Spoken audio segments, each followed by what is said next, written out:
so much want to say well done to Blanchard. Great poem. And I think it's more relevant today, I think, with what we see happening in Dublin than ever before. Well done. And I think our future is in safe hands when we have young people like this in charge. Maybe we should hand the power over to young people.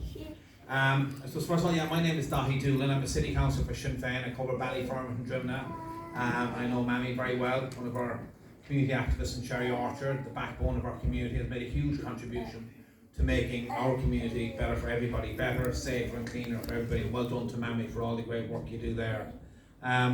Also delighted to be in the presence of a president. Not every day I get to shake the hand, but in fact never get to shake the hand of a president, so well done.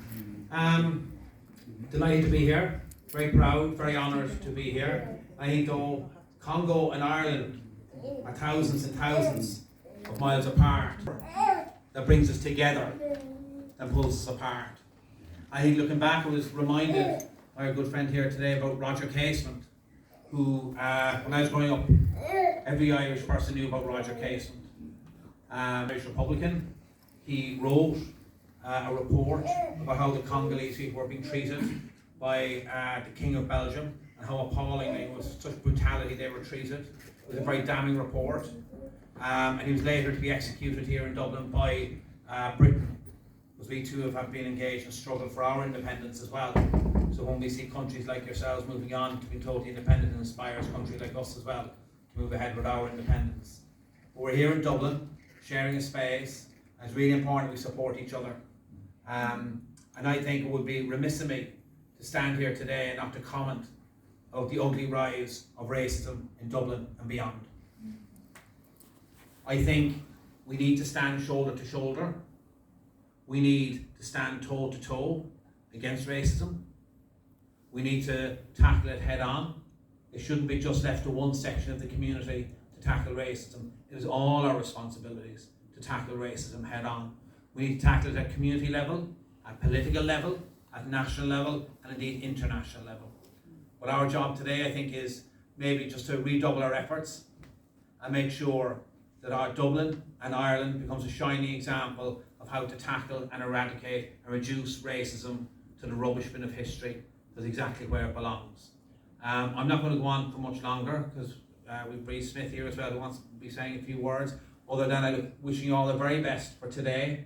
Wish the President all the very best today. You have our support, and if there's anything we can do to work with you in the 12 months ahead, I don't know how long your term is, maybe it's 12 months, maybe 5 years, but to wish you all the best, and we look forward to working with each and one of you and with the Congolese community in Ireland. We look forward to working with you and supporting you in any possible way we can, and enjoy today, enjoy your celebrations, and look forward to working with you in the 12 months ahead. Thank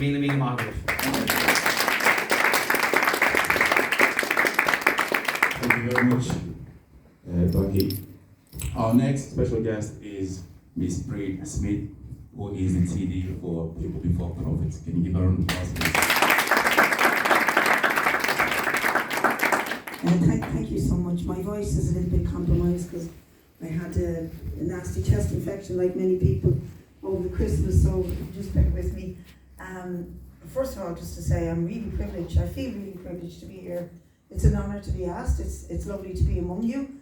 And I'm not being patronised when I say it, but you all look gorgeous. I feel so badly dressed in front of you, but you do, you all look really gorgeous and proud, and I hope you're happy here in Ireland. You deserve happiness, you deserve peace, you deserve equality.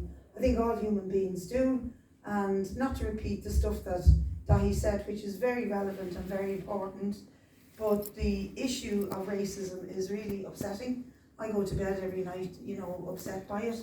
It dominates my life during the day because I live in a community that I see is responding sometimes in a minority, I have to say, who are responding to these issues in a nasty, negative way. But then I also see the vast majority of people in this country are very, very decent and are decent people to be among and to live with. I'm actually reading a book about the Congo at the moment. I'm dipping in and out of it. It's called King Leopold's Ghost, and a lot of the information that was taken from what Daithí mentioned there, Roger Casement's report, looking at how nasty the whole experience of colonisation of the Congo was to the people. But the conclusion, and one of the reasons why I wanted to start reading it, is that the remnants of that still dominate the lives of people in the Congo and in the wider African continent, and that is the inequality, the lack of, there's lots of resources.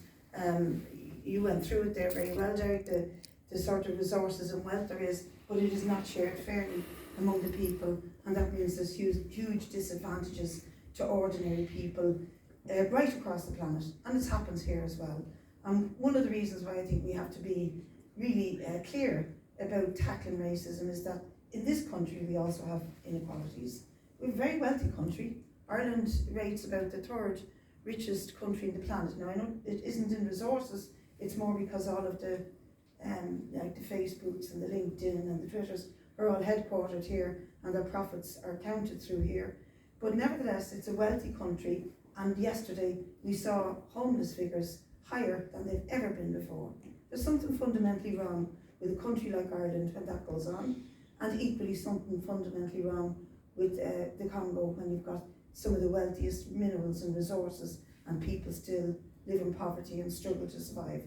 So I think together we can make a difference, and I'm very happy, honestly very, very happy as a TD representing my party, People Before Profit, to work with your community, to work with the President. Congratulations to you today. And anything, as has been said by Dahi, anything we can do to work together to make things. Please do call on us, lean on us. Very proud to do so. And it's just lovely being here. Thank you very much, and thank you, Mammy, for asking me. I'm really delighted. Thank you. Thank you very much, Creed. Ireland and Congo definitely do have a lot in common, for sure. Now, we have a police officer in the house, so you guys better be best behaved. Alright, so our next special guest is Miss Zudita Sally, who works for National Guard, and beautiful.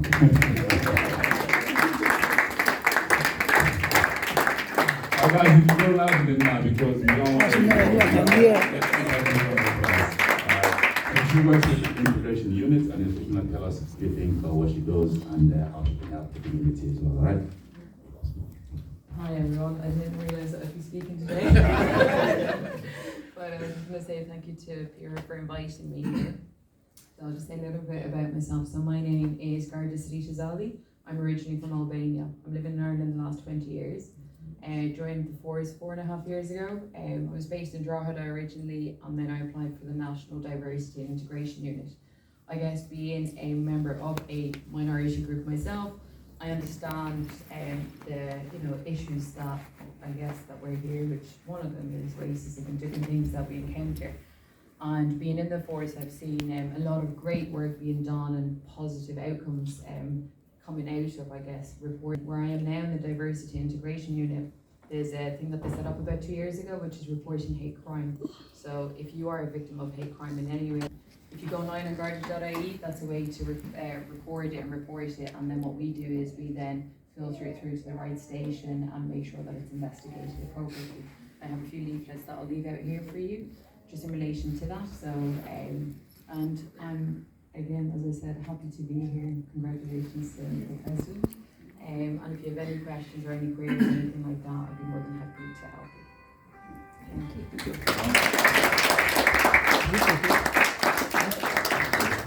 Thank you very much, guys. Now, moving on to the next part of the event, we have keynote speakers. Okay, so these are the guys who will go more into details about 5 to 10 minutes presentation, just to tell us about what they do and how they can help the new president with the team for the Congolese community in Ireland. So I'm going to call out our first keynote speaker, Mr. Dave Alvey, who is the chair of Roger Casement Summer School in Ireland. Right? Can you give her a round of applause, please?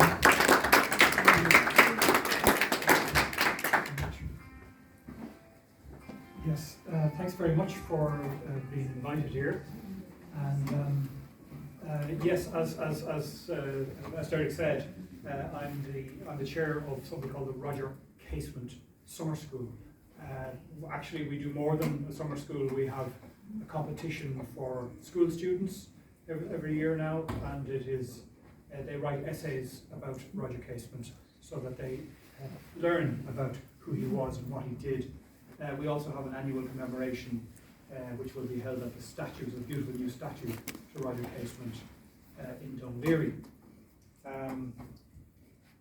We have been doing the summer school since the idea came up when we were celebrating the commemoration of the 1916 Rising.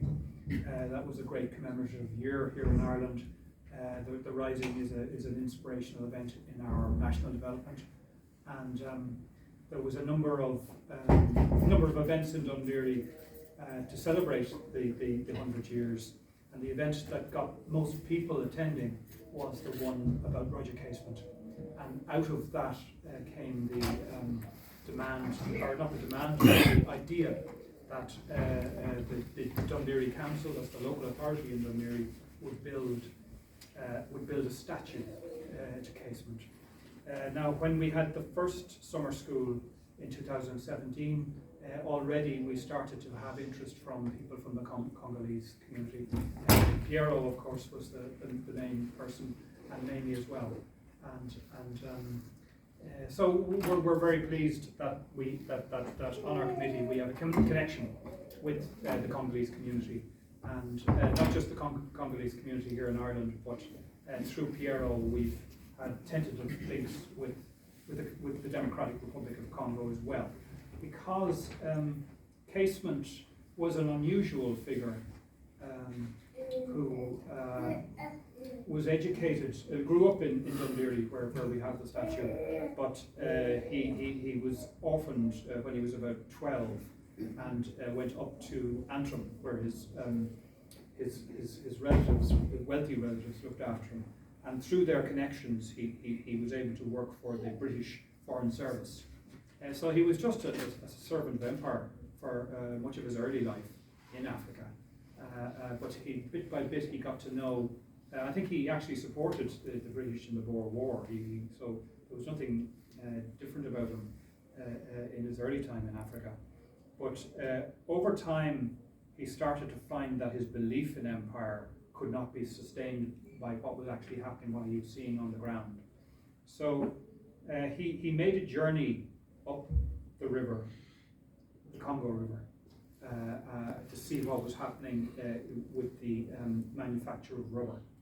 And he kept careful notes. He was a writer all his life. He wrote a couple of thousand words every day. And from this information, there was missionaries in the Congo who were horrified at what was going on. They just wanted to get as much rubber as possible, and they had to beat and torture the very many people in the Congo to get this done. And it was, as has already been said, it was King Leopold's private country, really. So anyway, Casement wrote the report, but while he was writing it, as often happened in many of his kind of adventures, he himself got sick. It never seemed to get in the way of him delivering the report. And once the report was produced, it was then a question of, like in all political campaigns, it was a question of getting people to read it, getting some notice taken of it, and getting people to do something about what was in the report. But it wasn't the British who were responsible. It was King Leopold II. It was Europeans who were doing this, who were responsible for the exploitation. But it was ended as a result of what Casement had done. And I think that there's therefore a memory in the Congo of somebody who had helped get rid of a horrible exploitation. So that the name of Casement, and there may be, Piero is always very optimistic, but he says that there's a chance that there will be a statue to Casement, in Congo as well. So it's a link between Ireland and the Congo, and we're trying very hard to keep alive what Casement stood for, not just what he stood for in terms of what he did in the Congo, but he did the same thing about exploitation of the native population in Putumayo, in the Amazon basin.